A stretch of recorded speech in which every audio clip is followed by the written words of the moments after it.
Hey, thanks for coming on and checking out some of my tips for improving your website in 2024. Let me introduce myself. My name's Ken French, and I'm the president and founder of a company called Snoozy. And basically, Snoozy was started in 2009. We work specifically with independent insurance agents, and we can help you build build a new website, or we can help you with social media posting. And, basically, we specialize in functional CMS compliant websites. My story is before Snoozy, I grew up in the insurance industry. My grandfather was in the business, my father was in the business, my uncle was in the business. And back in the old days, we had a company called NAS Financial. And NAS was kind of like a general agency, an FMO. We didn't sell insurance, but our clients were independent agents that did sell employee benefits, Medicare, life insurance. And my role was to go visit all of our agents and help them use technology to grow their business. Back in the 90s, that kind of meant getting rid of the fax machine and using email and using a scanner. But as the years went by, I started to help them, have an agency management system and then start to use social media and then kind of by the end, have a website. Long story short, we ended up selling the business right before healthcare reform in 2009. And when we did that, I took my wife, I took a few of my IT guys, and we formed Snoozy. What I'm going to do today is try to give you some ideas on what worked really well during AEP this fall. Like I said, I specifically work with independent agents, and I'm always on the phone with my clients trying to strategize and figure out, hey, how can we make your website better? And what we're going to talk about today are three key areas. We're going to talk about strategic branding on the website. We're going to talk about functional tools that they had on their website this fall that saved them time. And we're going to talk about voicemail website strategy, which probably most of you have never thought about. And, in my opinion, those three strategies really help them get to the next level during AEP. I am going to try to go through some samples. So if I'm clicking back and forth here between this presentation, bear with me. But, number one, I think the most important thing that every website needs to have is branding. And what I see a lot of agents do when they first start out, and even some who are experienced, it seems like most of their websites are focused on insurance information. I saw one client who had at least 55 pages about Medicare, every FAQ you could ever imagine. They basically recreated Medicare.gov. In my opinion, all of that is valueless. The consumer is not coming onto your website to educate themselves on Medicare. They've already gotten that information 65 times over. They're coming on your website to see if you're worth, working with. Are you going to be the person who can get them to the finish line? And, one thing that I feel pretty confident in saying is the people that are turning 65 now, they're talking to at least five agents before they enroll. So that's the first thing I always kind of tell my client. If somebody goes to your website and they've never chatted with you, how does that, how do you stack up? Do you do a good job at presenting your business model to them as a solution? So here are a few things you should go through if you have a website or if you're looking to build one. Think of this as a checklist to make sure you have. Number one, does your website tell them why they should choose you? What's different about you? Number two, does it review the process that you're going to go through to get them to the finish line? Number three, does it have success stories and testimonials from people you've guided to the finish line? And number four, which is most important, does it have an obvious next step if they do want to chat with you? So here's a sample of an independent agent website we've done, and it's very simple. And you can see that this Michelle, she has a little about section, and she's got three basic drop downs. Number one is why should you work with Michelle? And if you go to that, you can see that she's got some basic information about how she's been doing this for 15 years, how she specializes in the community, she helps people locally. There's no cost to sit with her and work with her.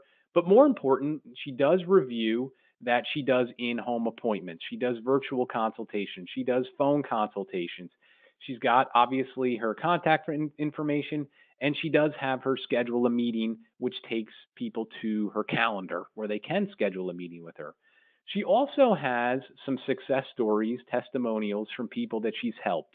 And, I'm an analytics guy. This is always the number one page people hit on the website. It doesn't matter what products you sell, most consumers want to see how you've helped other people. And, she's got 5 or 6 testimonials. And, if you really read them, a lot of them are pretty simple, but they hit on the pressure points. This one is just talking about how the person was turning 65 and how they were so confused and how they talked to a friend at the gym who referred them to Michelle. And Michelle was great. She came over, she sat with them, she educated them, made the process easy. Just having a few of those types of things on the site, can make a huge difference in someone saying, you know what, this person's going to, has already taken someone to the finish line who's just like me. So, branding, very important. Get away from having this encyclopedia of information and get more information about why they should choose you. Number two, your website needs to be functional. Back in 2004, when I first started building websites, they were billboards. It was a picture of the office, maybe a phone number, and maybe, hey, this is what we do. In 2024, that doesn't cut it. You need to have reasons to send people to your website to do things. Forget about being number one on Google. If somebody types in Texas Medicare, you're never going to come up first. So you got to figure out, okay, how do I get value out of my website? And for most of my clients, they're independent agents. They don't have anybody helping them. So the website becomes their support team. And during this fall, during AEP, I know I had a lot of clients who use the site for a lot of their processes. Giving the consumer the ability to go on the site and update their drug and doctor information, letting the consumer go on and update their contact information if anything changed. Obviously, like Michelle's site, letting them go on and schedule a meeting, or going into Connexure or the Medicare Center or Sunfire Matrix, and obviously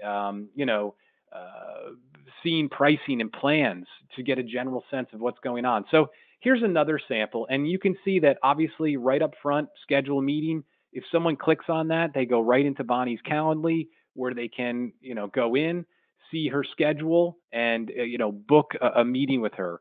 Two, she's got a customer service section here where they can go in and file a basic customer service situation. Three, she's got an RX form where the consumer can go in, fill in their drug, their doctor information, making it nice and easy. I know for a fact that I had a lot of clients who texted this out to clients in the summer before AEP saying, look, go through this stuff, take a look at it, fill it out. It'll help me be ready for AEP for you. Obviously, she's also got, all sorts of Medicare.gov helpful websites and stuff like that. And of course, like I said before, having some of the tools on here like Connexure or the Medicare Center.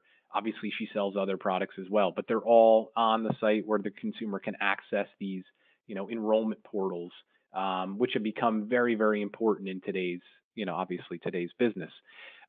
Okay, number three, and this is probably something a lot of people haven't thought about, using your voicemail to improve your customer service. The number one feedback I got last year, after AEP was, I'd ask all my clients, how did AEP go? Are you tired? What wore you down?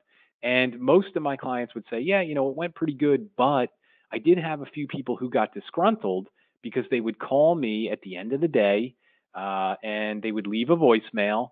And, I didn't get back to them for like another 24 hours because I was just overwhelmed. And, they were frustrated because they felt like they hit the wall. There was nowhere for them to go. So what I developed was kind of a new AI customer service widget, and I put it on about 25 websites this fall to kind of test it out. I had kind of a pilot program. And long story short, the strategy is when somebody calls you, because that's what they're going to do, your voicemail can't just say, hey, I'm not here, leave a message. Most people, they feel like they hit the wall when they hear that. So my suggestion is give them options. Okay, make them feel like they're still moving, that they can still get somewhere. So one of the things I had my clients do is they change their voicemail to say, look, I'm unavailable. It's AEP. It's a little busy. You can certainly leave a message for me, and I will get back to you as soon as I can. Or you can go to my website, whatever, michelleinsurance.com, and you will see my customer service tool. There you can schedule a meeting, a customer service meeting. You can submit a customer service ticket, or you can enter your drug and doctor information, and this will speed up the entire process of getting you to the finish line, right? So here's kind of a sample of that ticket. And you can see the person comes to the site and they're immediately hit with this new customer service widget we've developed. And, obviously they've heard the voicemail and they can either click schedule a meeting, they can click the customer service ticket, they can click the RX info update.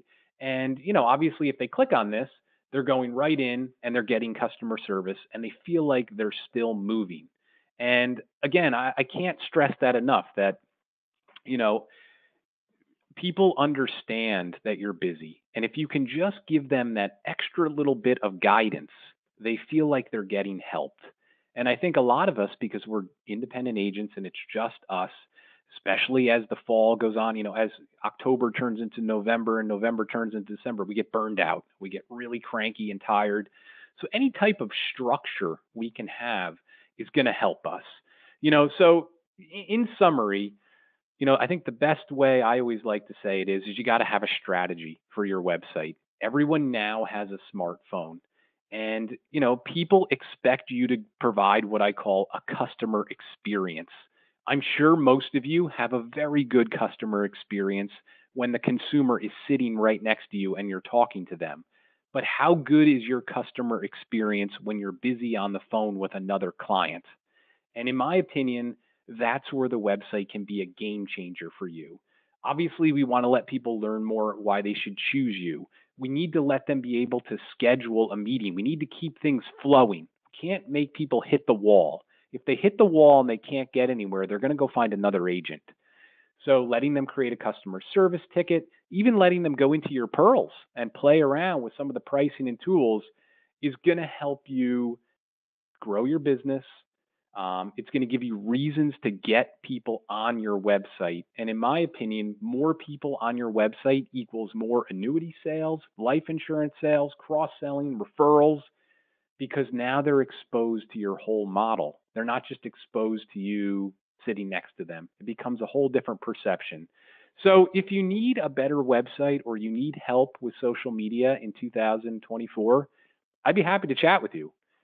All I'll promise you is a free 15-minute consultation where I can review your product focus, what your sales style is, certainly review my services and how it works, and I'll give you every idea I have. And if there's synergy there, and obviously we think we can come up with a plan that's going to get you to the next level, I would be happy to work with you. So if you are interested in doing that, you'll see in the bottom right of the screen you're on an I'm interested button. Just click on that, choose my calendar, get on there with a day and time that works best for you, and I would be happy to at least talk and see if we can help you. Hopefully you picked up some good stuff during this quick podcast, and I look forward to making more for you. Thanks again and have a great day. Bye-bye.